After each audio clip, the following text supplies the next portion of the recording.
And welcome back to the History on the Rocks podcast. This is your host, Cody. Of course, joining me, my lovely wife, Audrey. Hello again. Hello again. This is part 2 of our series on our horse soldiers. Part 2, Into the Fire on Horseback, is our title for this episode.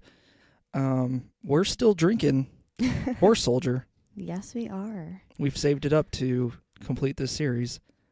Yeah, I've had a couple drinks in the evening this past week, but I avoided this one because I was like, oh no, this one's special for podcast recording.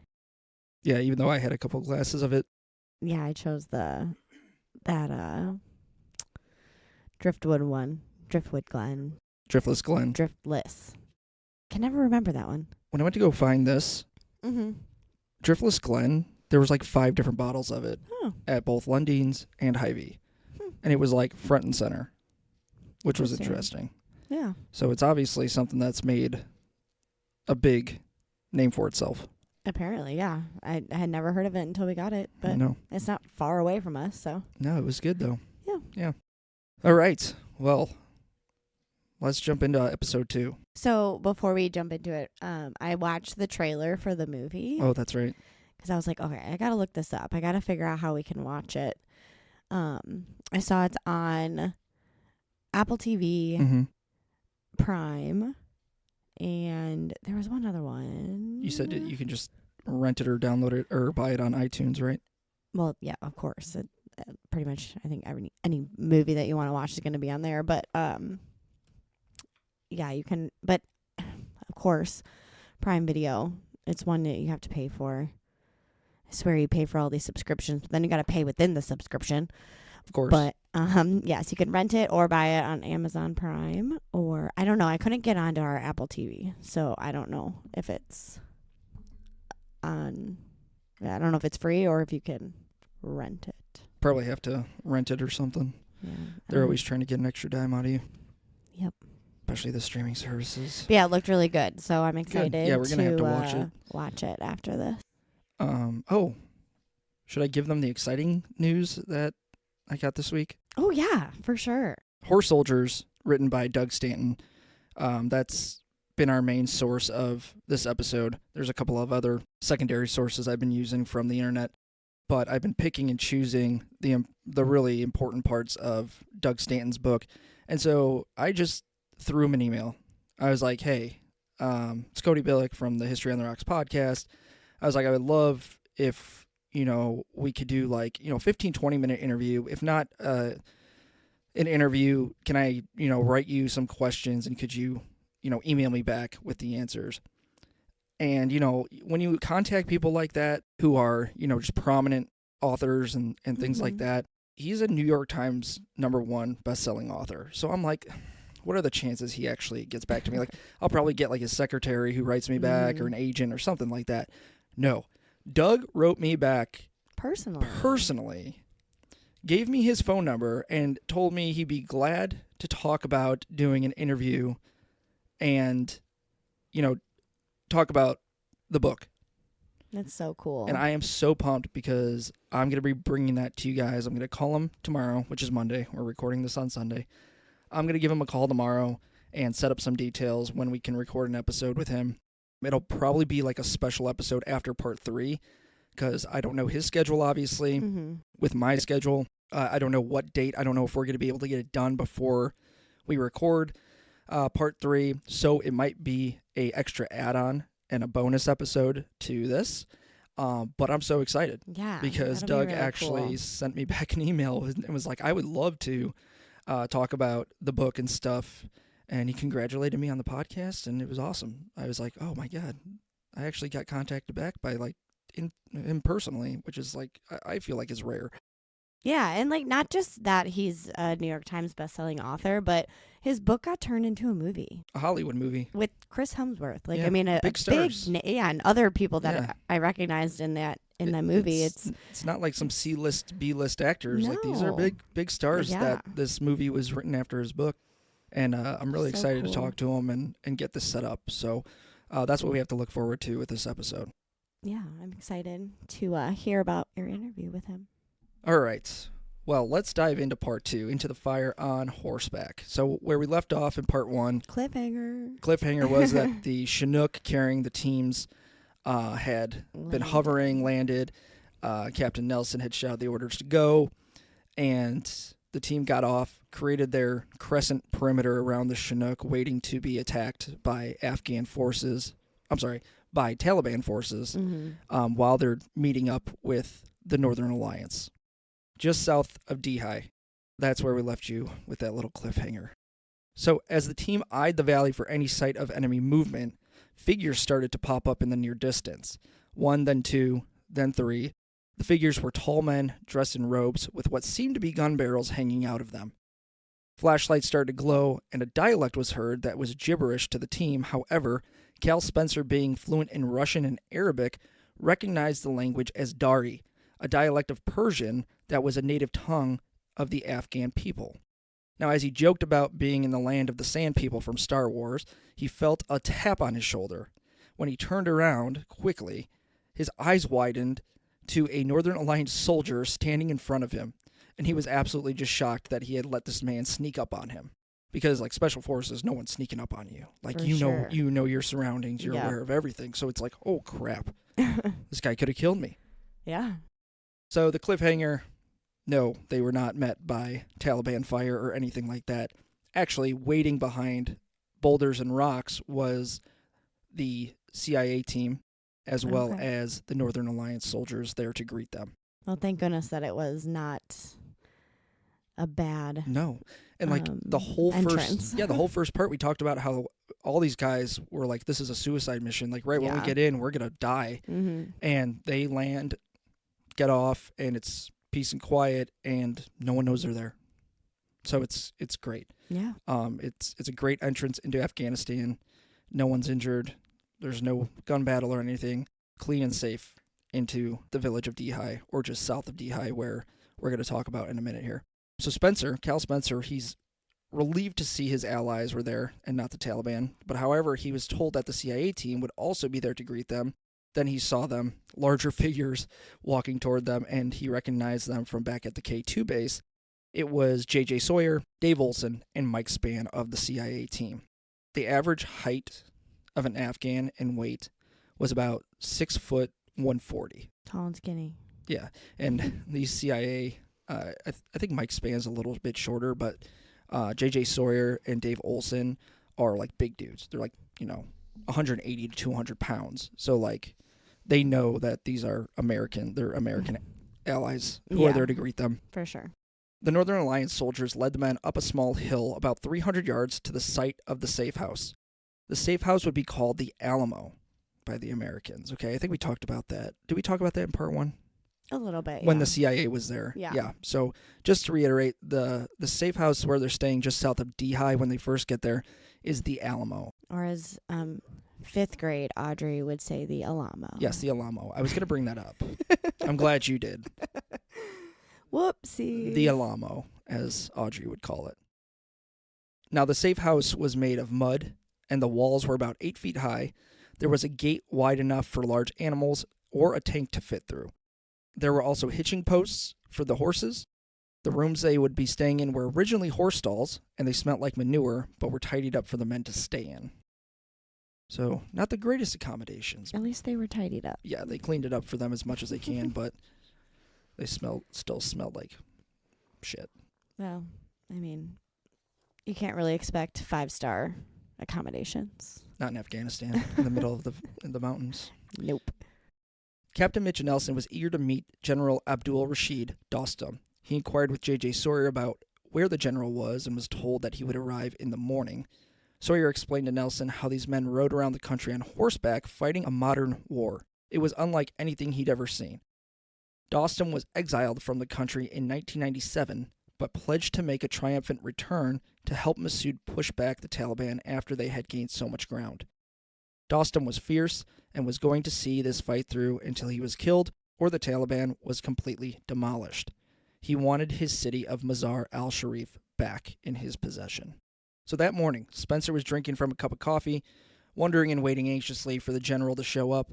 He started to hear the thunder of hooves rattling the ground. So the sound of rifle fire began as 7 men rode up shouting, "He's coming! The general is here!" in Dari, their language. Another group of men rode up through the rising dust as the Americans stood on the front gate. There was a sense of weariness in the air as the Americans knew they could trust no one and feared the worst. A man on a white horse rode up, halted his horse. Nobody said a word. The man dismounted his horse, wearing a gray robe, a red smock, a turban with riding boots. General Dostum greeted the Americans, relieved of their arrival into the valley, and it was time to get to work. Now, Dostum rolled a giant map of Afghanistan on the table, scratched with pencil marks. He had been using the same map since his engagement with the Taliban in the village of Safed Kota, which is just a little bit north of where we're talking about. It's actually just south of Mazar al-Sharif, and he was fighting the Taliban there before the Americans arrived. Nelson had a map that was small, grainy, and written in Russian, and Nelson doesn't know Russian like Spencer does. So really, it's this old map from when the Soviets were there in Afghanistan. Okay. They started to talk about their strategy and end goal. And the end goal is taking Kabul, right? The capital of Afghanistan is obviously the most prominent city to get to, but it's going to take some time to get there because they have to capture these other cities and able to gain control of the country and then finish up in Kabul. But first, that first city they need to take control of is Mazar al-Sharif. If they could take Mazar, all 6 of the northern provinces would fall out of Taliban control. However, in order to get to Mazar, they'd have to set their sights on the Darya Suf River Valley. It was the key to gaining entrance to Mazar. I didn't realize these were front and back. Yeah, they are front and back. Dostum pointed at a village on the map where he circled where the Taliban were holding up. This was the village of Chapchal, about 8 miles north of their current location at the Alamo. He then circled a second village lying just 2 miles north of the Alamo. This was the village of Dihai, and we've been talking about Dihai this whole time. He had just the previous week taken control of that little village from the Taliban. This was a safe area where the teams could move north through the valley to engage the Taliban hideouts, so the caves and the outposts that lie just north of that city is where they're going to engage the Taliban to keep moving up towards Mazar al-Sharif through the river valley. So at this point, does the Taliban and Al-Qaeda know we have made entrance into Afghanistan at all? If they do know, they don't make it known that they know. Okay. Does that make sense? I mean, that's the only way I can put it. But I don't think that they know we are there. Okay. Because you're going to see in this episode, Dostum. Remember when I was talking about how they talk shit to each other through the radios? Yes. Dostum, we're going to get there. Okay. I don't want to ruin it yet, but you're going to see it. It's this book, like Doug does such a good job of, there's comic relief in this book. It's a very serious situation, but there's a lot of comic relief, and you're going to see it in this part 2 of how Doug kind of, puts these high spirits of the soldiers in there, and even the Taliban joking around in such a, suicide kind of mission. And it gives the reader like this sense of, oh, okay, like these guys are in high spirits. They're not always freaking out, nervous, or about to get killed. And there's just this camaraderie between the Northern Alliance, the generals, and the Americans. And not that, because I don't have any experience in the military, but from again, it's Hollywood, but the movies that are war based, I feel like in some of the ones that I watch, there are high spirits. They have to make light of the situation, even though it's so serious, and they might not make it home alive. I feel like it's the only thing that can keep you going. Yeah, for sure. If you're just constantly thinking of your family back home and you're always just terrified, you're never going to make it. No, yeah. And I think that's why the personnel in the military are just a different breed, obviously, and especially, for sure. I'm going to go even further to special forces. These guys enter the most dangerous situations in the world, and they're, they're always just ready to go, high spirits. I mean, they might be shaking in their boots. Oh, yeah. But they're still, they have this mental toughness to just fight through every situation to make it out in the end alive. Yeah, definitely. So if you're following along on the map, site number 6 is Dihai. Site number 5 is the Alamo. So you can see those two distances between each other. It's just about 2 miles, if that. And again, these are approximate locations. Reading and just looking at the map, and I actually ended up finding a great source online that actually had the exact locations of these areas. And I finally found a city that we're going to talk about later, and I'll talk more about that. But if you're using the interactive map on Google Earth, we are around 5 and 6 right now. So the Alamo just south of Dehi, and then the village of Dehi just north. So I feel like we talked about the Taliban a little bit in the first episode, but let's actually clear it up. The Taliban are a fighting force made of men who are pretty much slaves. Okay? They are threatened by the Taliban if they do not fight for them. They put their families in danger if they do not join. Now, the quote-unquote foreign Taliban are the ferocious and dedicated fighters that are here for a specific reason of jihad. This group is made up of Chinese, Chechens, Saudis, and Pakistanis. These men were usually joined by Al-Qaeda. These foreign fighters are those that will blow themselves up, taking as many as they can with them rather than surrendering. When the Afghan Taliban are captured, they will flip sides and fight for the Northern Alliance. So that's a very important distinction to understand later when we get into some of the battles that are about to happen and taking of cities and villages, is that the actual Afghanis who don't want to fight for the Taliban but are forced to, they're going to come up with their hands up, raised, like, okay, can I fight for you now? Please? Yeah, like, let me flip. Let me flip.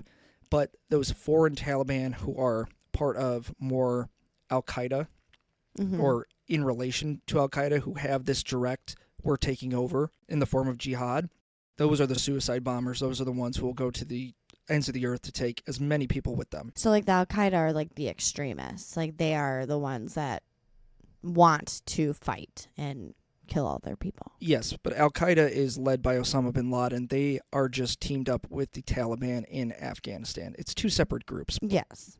The foreign Taliban have more of the mental state of Al-Qaeda. Okay. To where they will kill anyone and anything to get what they want. Yeah. Which is Sharia law.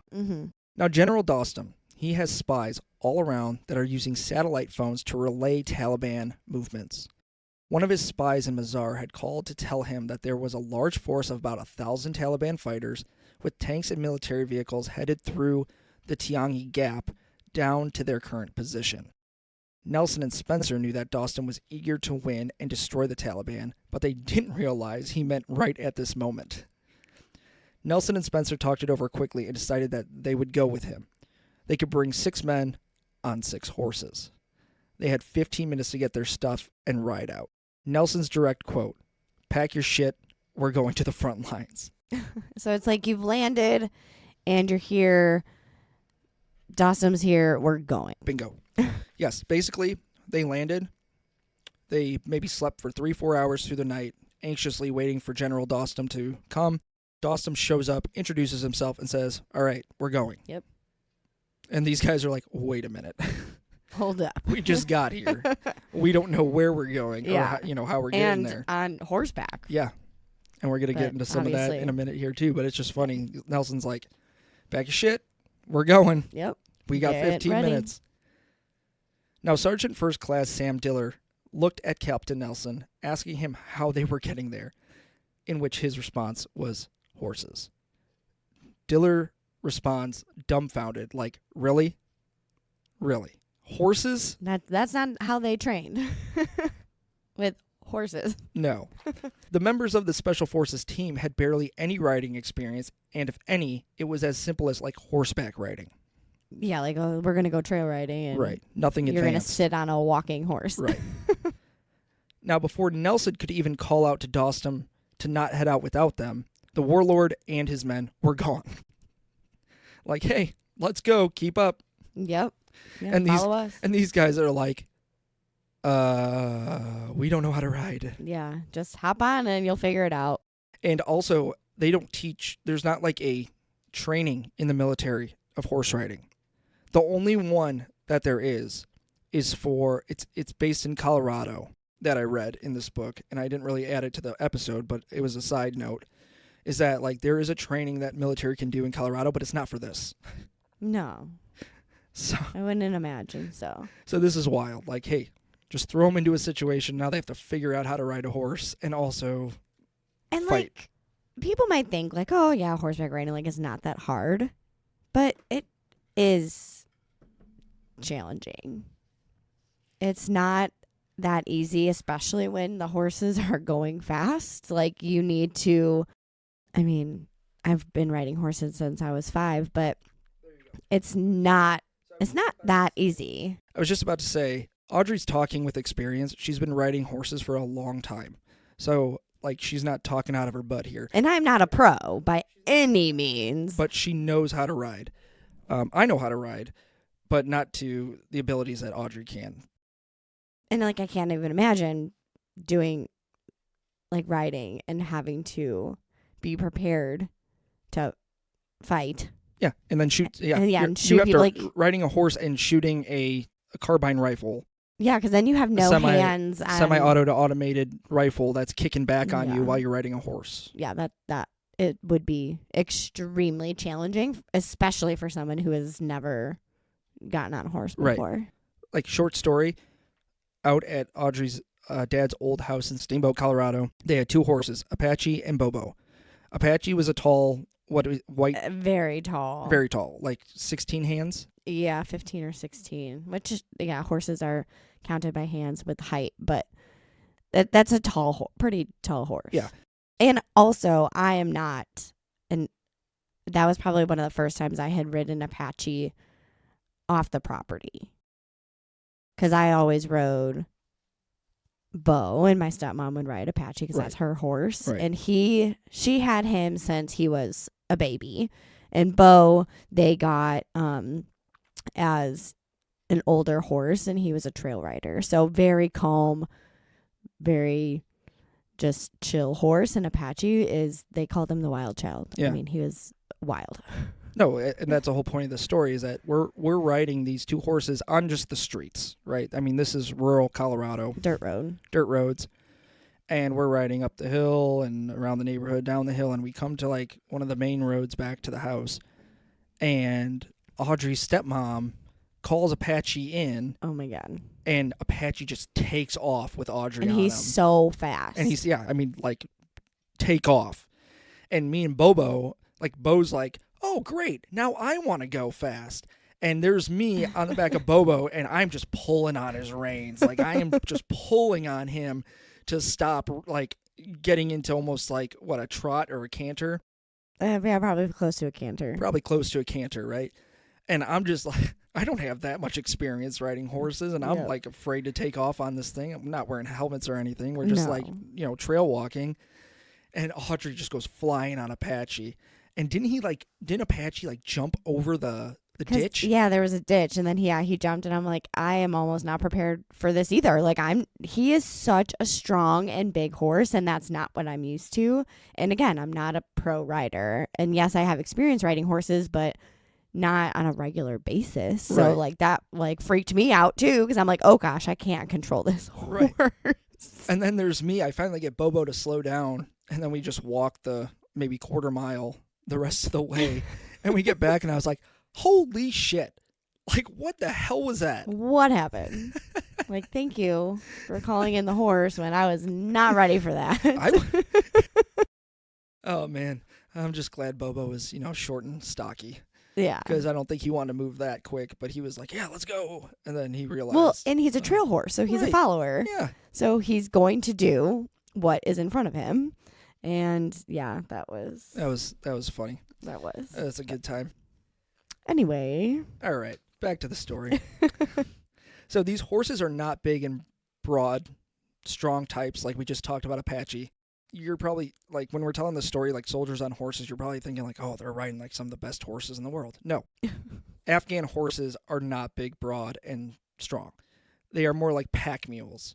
So stocky, short, knobby knees. Not ideal for large American soldiers who weigh, 180 to 220 pounds.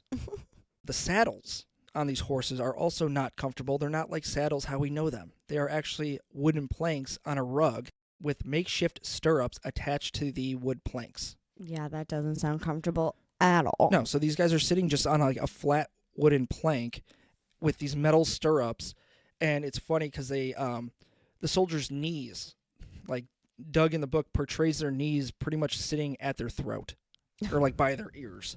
Yeah. So like they're like crunched up, like these big guys crunched up on these small horses on these makeshift saddles.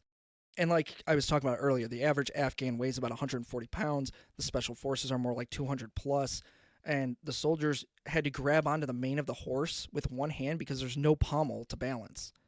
And then they held the reins in the other. Yeah, that just sounds so awful. Not only are these guys that have no riding experiences, right? They don't have the equipment of normal riding. Yeah, like Western riding. Yeah, like Western riding, like the pommel, right? The if you don't know what a pommel is, it's the horn on the front of the saddle, and then like adjustable stirrups so you're comfortable, right? Like, and then you can hold the reins and like be comfortable. And it's more like a seat, like a Western saddle is fairly comfortable. Yeah. It's not ideal, especially not that I know, but like for a man, maybe not as comfortable. No, I still have permanent bruises in between my legs from taking off on Bobo that day.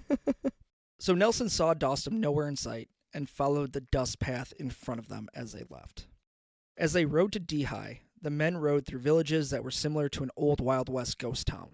The Taliban had wiped out families, destroyed homes, poisoned water wells, and ran everyone else out of these villages. Dostum's men rode up behind them at a crossroads and took the lead, showing the soldiers the way. Now, when they entered the village of Dehi, there was a large crowd excited to see the Americans coming through. They were cheering and running up to them, welcoming them. However, Mitch Nelson made sure to tell his men to stay locked and loaded and watch out for anyone who may be a suicide bomber. An army of forgotten soldiers of the Afghan army lined the road, holding AK-47s and RPGs. This army, made up of men dressed in ragged uniforms, were left behind after fighting the Soviet Union during their invasion of the Cold War. Nelson thought, "We're definitely going to need you guys now." The team was on edge, waiting for someone to pop a shot at them and to avert away from this chaotic crowd. The team veered off the main road through a set of houses. The team acknowledged that Dostum had led them through the streets of Dehi to show the power that was here to fight off the Taliban. So those are all supporters. Correct. But you never know if there's someone in disguise. And just to clarify, the men that I was talking about who are lining the streets, they're allies. These are forgotten soldiers from the Soviet era who have not fought since the Soviet Union invaded Afghanistan, but they know the Americans are there now, and they are there to join Dostum's men and help them fight the Taliban in the region. Now, Nelson's team crossed the Darya Suf River and started up on a trail to climb the mountain. The trail on the right side was the wall of the mountain, and to the left, a direct 1,000-foot drop into the valley. Now, when I read this part, it reminded me of our horseback ride when we were in Estes Park. Okay, yeah. Remember how we took some of those trails up and we were looking down like, this is kind of sketchy. Yep. So listen to this. The path is about 2 feet wide, and the horses maneuver them amazingly well, as ours did. Yep. As they came up to the flat area on a ridge, the men looked out over the landscape of the valleys and mountains. They continued on to catch up to Dostum and find the mountaintop headquarters that they were seeking. Like, this is where Dostum was leading them to, is this new mountaintop headquarters where they would now enter the fight from. As they came down another hill on the mountain, Nelson spotted 3 trenches dug out, most likely as a fighting position from the Soviet invasion during the Cold War. The trenches were about waist deep and faced north, the perfect spot to fire a weapon from. At the top of another hill, there were 3 caves where they spotted Dostum standing in front of. The men rode up to the caves and dismounted, a few of them bleeding from the saddle. I know the feeling. A few of them not being able to stand up straight from the ride. Also know that feeling. Sometimes it's the couch for me as well. We're sitting at the restaurant. We're sitting at the restaurant with Sopko yesterday. We both got up and our hips just basically gave out. Just gave out. Dostum motioned to his men to help the soldiers bring their rucksacks into the cave they would be quartering in. The caves are described as comfortable and warm. Horse dung, so horse poop, was hanging on the wall and made for a fuzzy insulation. Oh, God. Yeah. That's awful. The walls were about 25 feet apart, and the men had about 4 feet of headroom. So, the description of these caves, though, is more comfortable than the Alamo. where the safe house they were just at. Yeah. They have more headroom here, right? Tall men. Yep. They say it's very warm and humid in there, so like you can sleep well. Yep.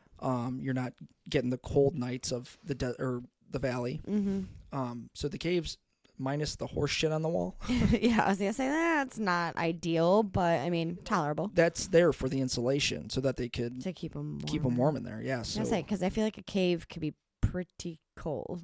and you get used to the smell of manure pretty quick. Yeah. Like it stinks at first. Like even out here where we live, when the wind blows a certain way, you get the stink, but then it's like it's in your nose for maybe 10 minutes, and then you're kind of like whatever. Yeah, it is what it is. I've been used to that smell for a long time. Doesn't really bother me. And we're not much. city people that would complain about that. Nope. Overlooking the valley, they were about 8,000 feet from the valley floor and about 10 miles from the hills across. So to give you kind of a visual of what this landscape looks like. Dostum had held off the Taliban from taking his high ground and operated from this mountaintop headquarters often. The path of this spot was too narrow for any vehicles, and he knew that the Taliban did not have horses to ride up to the headquarters. Horses are definitely an advantage here for Dostum and his men and the special forces, because there's areas the Taliban cannot go unless they're on foot. Yeah, and they horses are faster. Right, and they can't bring their tanks up there. They can't bring armored vehicles and heavy machine guns. Like, they would have to trek the mountain on foot, and that's tiring. Yeah. So it's a huge disadvantage for the Taliban to try and attack this headquarters. Mm-hmm. This position also allowed the Northern Alliance to have high ground, and his men were able to target the Taliban as they made their way through the valley below. Now, the main Taliban commander that Dostum despised was Mullah Faisal, who was holding Kala-i-Jangi, the fortress that we're going to talk about later in Mazar. He had around 10,000 men under his command. In the Darya Suf Valley, Mullah Razak was next in command of the Taliban and had roughly 3,000 to 5,000 men in the Taliban 5th Corps. Atta Muhammad was battling them in the adjacent Balkh Valley as well. Dostum pointed across the valley to a Taliban location.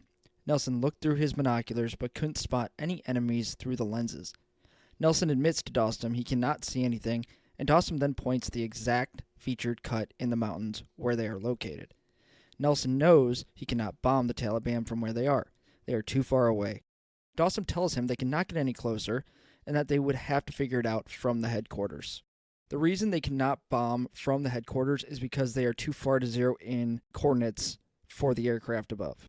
And Dostum doesn't understand the technology that we're using and believes it should be as easy just to drop a bomb on any location, but it's definitely much more complicated than that. Now, Nelson, not wanting to argue with the warlord, agrees to drop some sort of ordnance. He does this just to make Dostum happy. Dostum believes that from what he has heard, American bombs can be guided to hit wherever. This is partially true, but it's definitely not magic. Nelson had to make sure that this was a Taliban outpost and not a rival faction's hideout like Atta's or Moakek's. Nelson did not want to be tricked into taking out Dostum's rivals with the power of the U.S. military. That would not be good. No, it would not. At this point, Dostum held up his Motorola radio and started yelling into it. Nelson heard angry voices and chatter come across the feed, and Dostum says, "I am here with the Americans, and they have come to kill you. What do you think about that?" I think that's so funny that he's communicating with the enemy. Yeah. They pick up their radio transmissions, and it's hysterical because, like I said, they're just talking shit to each other like, "I'm gonna kill you." Yeah, look at me now. I'm pretty sure, like, in the book, too, Doug writes about, I think there's a communication where, I think it's Dostum had once, like, he bet the Taliban guy's mother, like, taking his mother on a date, that he was going to beat him in this, like, battle or something. I'd have to go back and read it again. But it was something like that, and I started laughing because I was like, that's just ridiculous. That is. The radio transmission came in even louder with shouting. Nelson is absolutely shocked that Dostum is talking directly to his enemies, like we were just talking about. He even asks them to confirm their position, and they actually do. Which is also, like, insane. Just ridiculous. Like, yep, we're here, here. We're right here. Just go ahead, bomb me. Yeah. Well, I mean, they believe him now, right? Well, yeah. At this point, Nelson is trying to figure out his path north through the valley. He points out specific villages that need to be captured to advance and make the Taliban retreat. First, they needed to take Chapchal, then move their way into Baluch, pushing the Taliban up the river. After that, they needed to reach the village of Shulgare and make their way through the gap onto Mazar al-Sharif. Now, Dostum again pushed Nelson to bomb from the headquarters, in which Nelson shrugged his shoulders and pretty much just said, fuck it, we'll try it. We're going to do it. Yeah. We have a third guest today. Yeah, she's in the background. She's in her playpen, chewing on her Sophie giraffe. Mm-hmm. Miss Kennedy Joan, everyone. Woke up from her nap. And we just said, let's see if we can finish this with her playing in there. As she just whacked herself in the face. But Grandma also just got here, so if we need to, we have backup. True. Now, Nelson looked down at his GPS and started to write down coordinates. Then Dostum pulled out his giant map, and Nelson began to do some mathematics to find the coordinates of the Taliban hideout. He targeted them in about 5 miles from the headquarters. He used his fingers and walked them across the map to dial in distance and elevation of the hideout. Now, on the Google Maps, you can see this directly.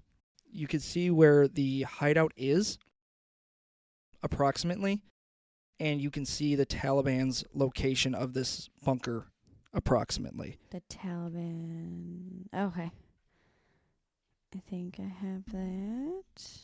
Okay, yeah, so mountaintop headquarters, Mm-hmm.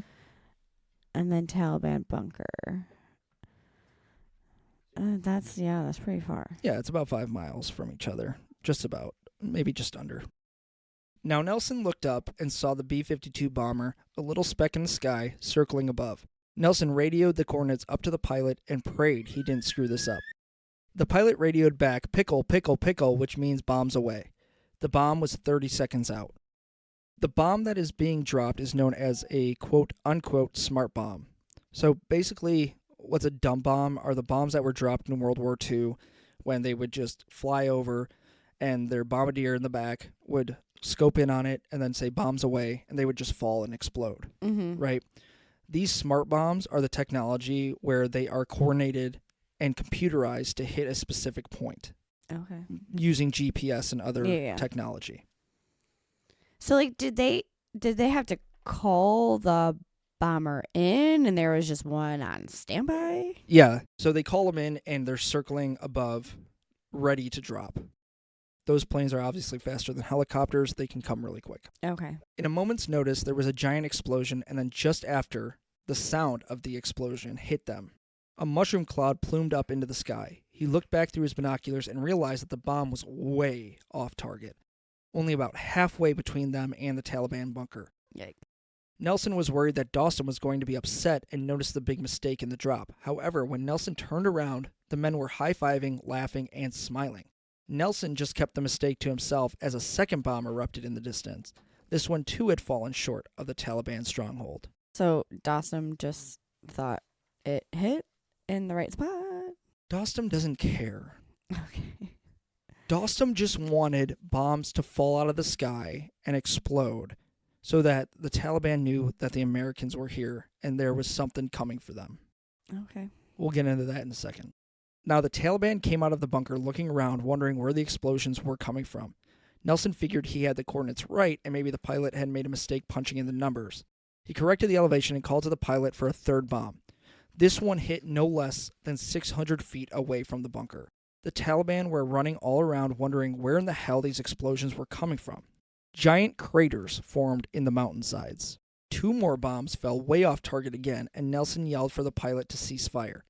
Nelson, looking disappointed, nearly started his apology to Dostum, but one of Dostum's men, noticing Nelson was upset, told him not to worry. You just made bombs fall out of the sky, and the Taliban are terrified. Dostum continued to laugh into his radio, shouting, quote, I told you the Americans were here. How do you like me now? End quote.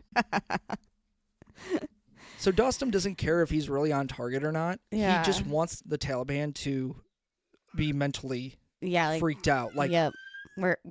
They're here for you.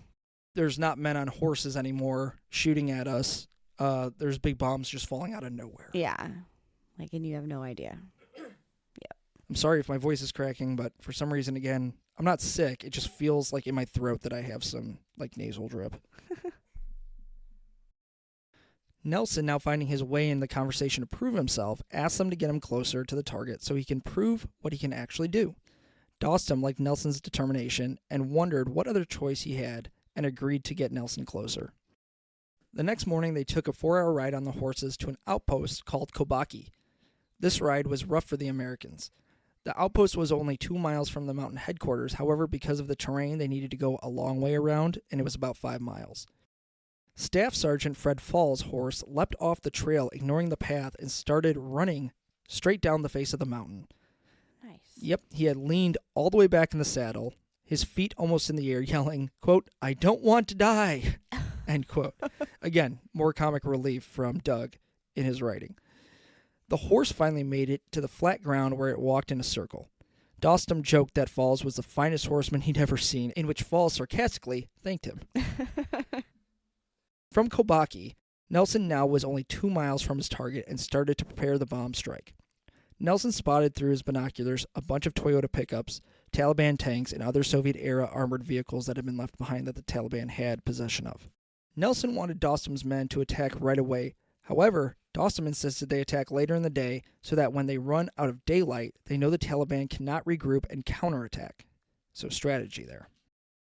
Dostum wanted to use the cover of nightfall to protect his men. Nelson called the first aircraft of the day. Nelson was sure his coordinates were accurate, and sure enough, boom, bomb strike. Direct hit, sending armored vehicles and pickup trucks flying in the air. Second bomb came in and exploded, taking out even more of the Soviet-era armored artillery. So why was it so hard to get the coordinates right that first time? Because he was specifically using an elevation map and distance from a further distance, and it makes it less accurate. Okay. And you have to remember, this is not like on the ground. It's not 5 miles away directly on the ground. Like, that would be easy to do in GPS coordinates. You have to mathematically do an equation of height of where the bunker is and hit it on almost like an angle. So there's a lot more to it. And from further away, it's harder to zero in on. And if you're closer, right, you know your elevation. Yeah. So you can zero in more closely. So it's a lot of math, it sounds like. Yeah, it is. Nelson now directed Dostum to prepare his 1,500 men for an attack.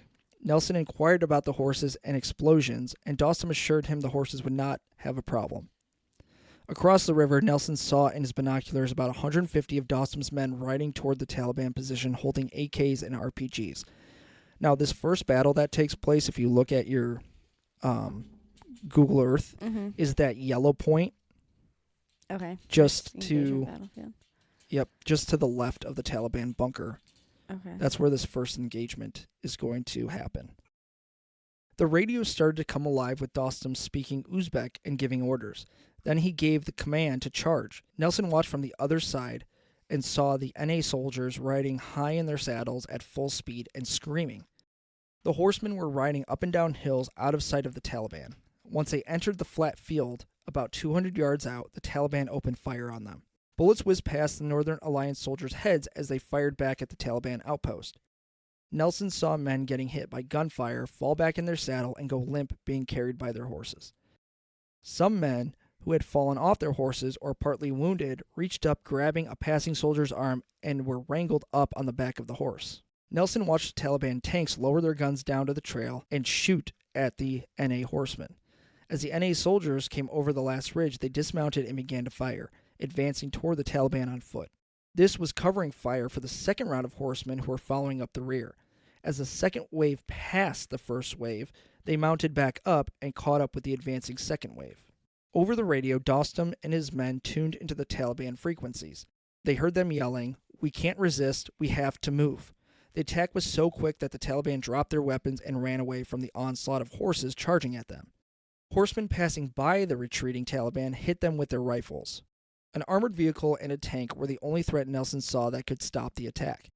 He called up to a pilot circling overhead to drop the bombs. However, the pilot radioed that he was, quote, bingo, unquote, meaning that he only had enough fuel left to make it back to base. Nelson begged and pleaded with him to drop a bomb, but the jet left the scene. Nelson was pissed. Oh, man.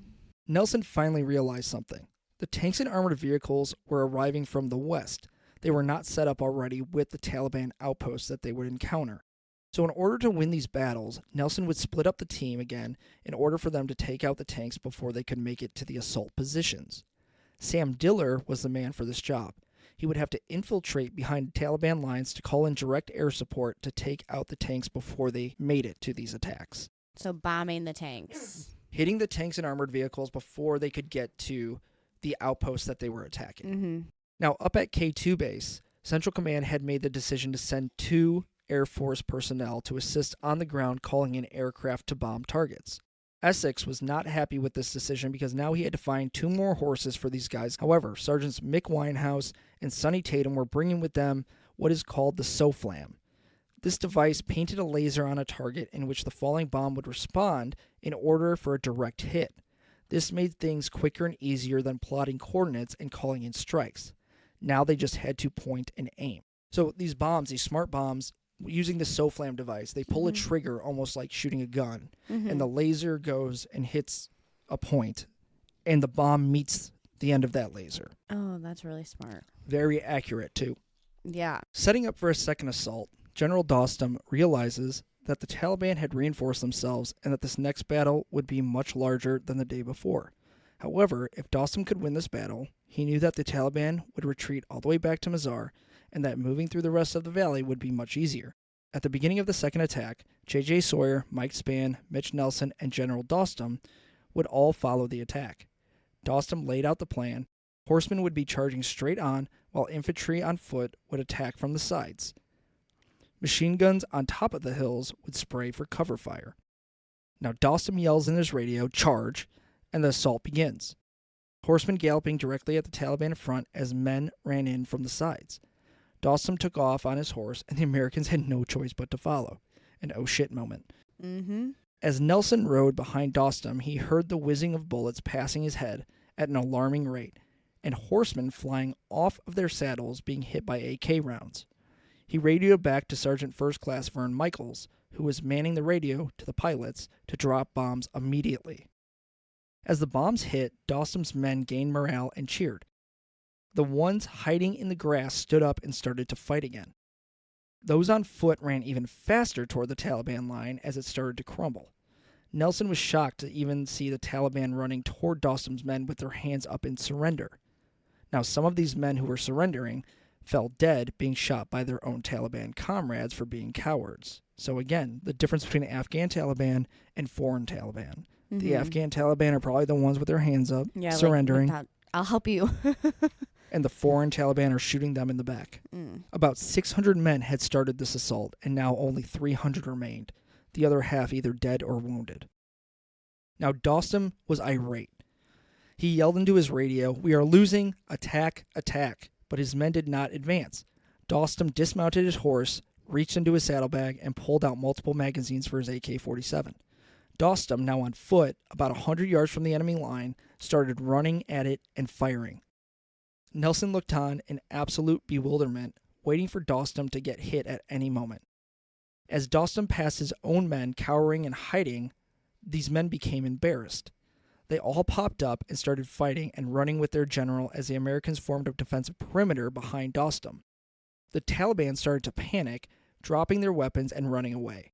Now, one Northern Alliance soldier even sawed off a Taliban's head and waved it in the air for victory. Oh, God. And they had won the fight. I feel like this was a huge clusterfuck. It was. You want to know why? Because there's strategy here, but it's guerrilla warfare. I was like, there's no, there is strategy, but, it's just a hot mess. Absolute hot mess express. Now, back in the States, news had finally broken about the Americans on the ground in Afghanistan. It was reported that the NA could not defeat the Taliban because they were outnumbered and ill-equipped. Secretary of Defense Donald Rumsfeld, very famous name in recent U.S. history, inquired with Mulholland back at K2 as to why no progress was being made. Essentially, the email pretty much said, in Nelson's words, quote, "When are you guys going to get off your ass and do something?" Unquote. Now, Nelson was pissed after a long day of fighting a successful battle and decided that he would go to bed, cool down, and answer the email in the morning. However, through the night, he could not get that email out of his head, and he just kept stirring in his sleeping bag. Nelson got up, opened his laptop, and he began to type faster and faster in rage. However, his words were actually calm and direct. With a little bit of sarcasm in the tone of the email, Nelson explained that they were doing their best with what they had and have actually been quite successful. He explained how horses are being utilized in tough terrain and how the NA is fighting like a Civil War military against a modern-day military. Mm-hmm. Right? Because, Yeah. the special forces are on the side of the NA, who are literally just using horseback to get around, while the Taliban have tanks, Soviet-era vehicles, and automated large weapons. As Nelson and Dostum had pushed the Taliban in retreat, Captain Dean Nosarog and the second team got word at K2 it was their turn to go in. They would be meeting up with Atta Mohammed Noor at his stronghold, overlooking the village of Ak Kapruk, 10 miles west of the Alamo, where Team 1 had been based. The stronghold overlooked the Darya Balk River Valley, which we talked about earlier. This eventually joins with the Darya Suf just to the north, so these two valleys intersect into one river. Mm-hmm. Both teams would fight their way to the village of Pul-e-Barak, where the rivers join.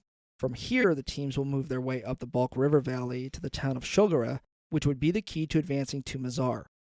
From Shulgara, the final hotspot would be the Tiangi Gap, which would get the teams out of the mountains and into the desert of northern Afghanistan. Did you look up how to say all these words? No. Because I feel like it's very difficult, but you're doing, I feel like, a good job at pronouncing them. I think it's just my experience reading history books. Yeah. And, reading news about this kind of stuff.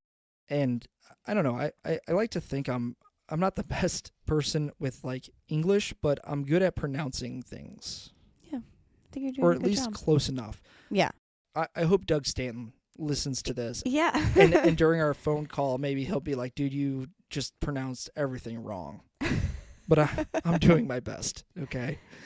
But yeah, I don't know. I just kind of go with it and make it sound. I think you're doing a good job. I think if you pronounce it with confidence, Yes. no one can question you. That's true. Now, the team left the Alamo and started to move their base upriver, advancing to the north after these victorious battles. Around this time, Dean Nosarog and his team were finally arriving at Atta's base camp on a Chinook helicopter, just like the first team did. Dean was in for a culture shock as he was amazed at what the Afghan soldiers were wearing. He noticed that the terrain was awful, ice everywhere, and cold. As Dean and his team met Atta, the Chinook took off and headed 10 miles to the east to drop off Major Mark Mitchell and Lieutenant Colonel Bowers at Dostum's headquarters. They were met by Mitch Nelson and Vern Michaels when they landed. Along with the men, they rolled off 2 6-wheel John Deere Gators. These were to help with the lack of horses for more men. Now that Bowers was there, he would be Dostum's liaison, not Nelson anymore. Now, Atta explained to Dean that he had been fighting in this area since the days of the Soviets, and that soldiering was a family business. All 3 of his brothers had fought against the Soviets and lived, and now were fighting against the Taliban. So, I'm interjecting, but I have a question. Yeah. So, these men, Atta and Dostum, how old would you say that they are? So what they say in the book is that they look like they're in their 60s, and they're in their late 30s, early 40s. Oh, God. Yeah.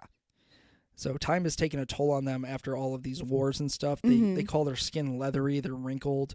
Yeah. If you look them in the eyes, they look like elders. But they're literally, I think Dostum, it says, is 38.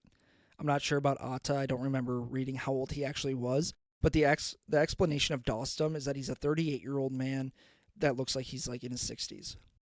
Atta proclaimed that he had been trying to tell the world of the Taliban's terrorist ways, and now that the Americans were in Afghanistan, the world was actually listening. He explained how his men used the terrain to their advantage in this area, moving supplies and themselves throughout the valley without detection from the Taliban. Dean took out a map, and Atta started to point out targets being held by the Taliban. One village called Lalami would be the next Taliban stronghold to be bombed.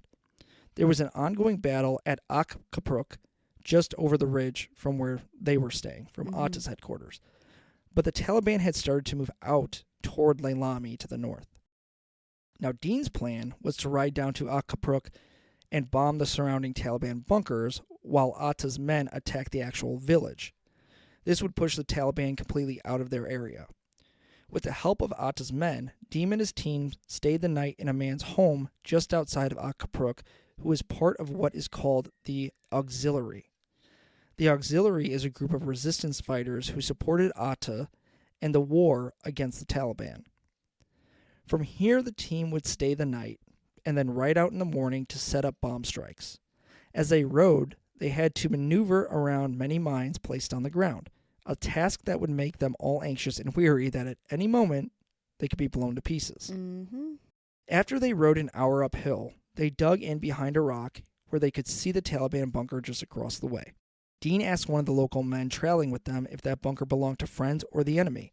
The man simply replied, quote, Taliban, unquote. So, enemy. Yep. Now, Dean and Staff Sergeant Donnie Boyle of the U.S. Air Force had a moral dilemma they had to defuse. Just as Nelson had to trust the word of Dostum to bomb Taliban bunkers and make sure they were not rival factions' bunkers, Dean and Donnie had to do the same.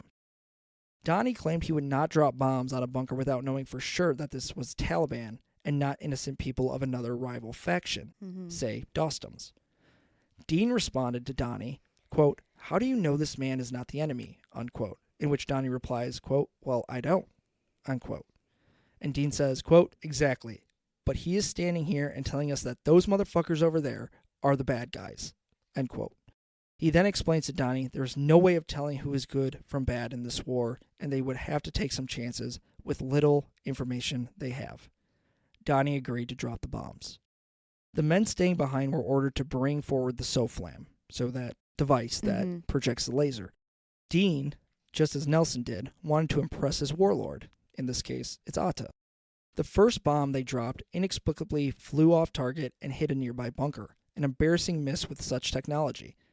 Dean then realized it wasn't the technology's fault, but rather the haze in the air was bending the laser's light and not painting an accurate target.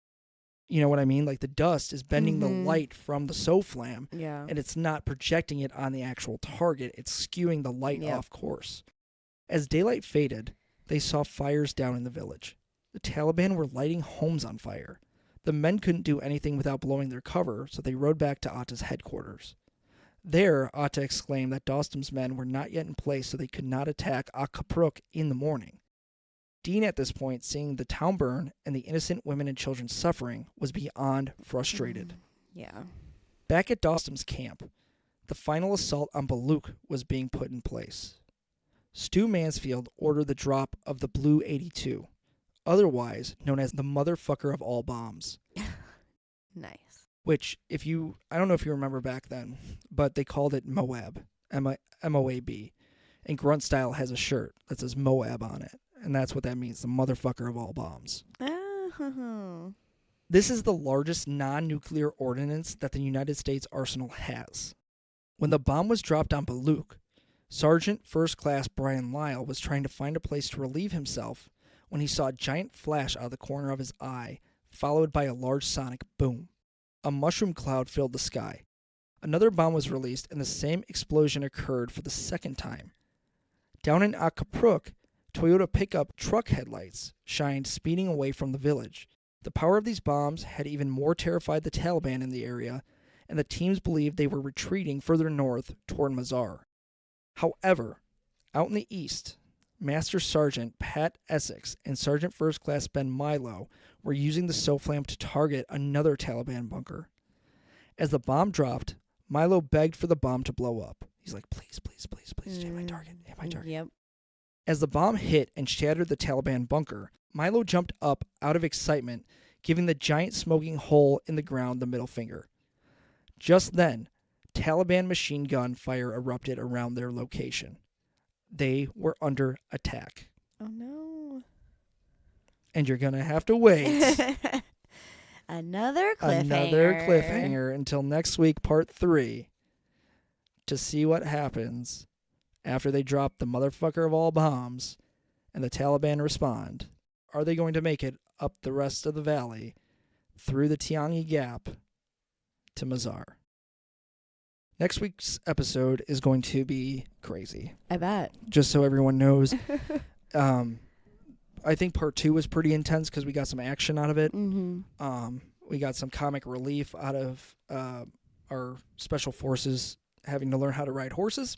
Mm-hmm. Next week gets into more of the final stretch up to Shalgara and through the Tiangi Gap to the fortress of Kalajangi, and then the city of Mazar as well. So you're not going to want to miss next week's episode, part 3, where we're going to finish this off. And then after that, please look out for the interview with author Doug Stanton of Horse Soldiers and the Hollywood film 12 Strong. I'm so excited to do that interview and get his perspective on writing the book and his experiences talking with the special forces who were involved in the story, and also his trip to Afghanistan to see the areas that we're talking about in this podcast.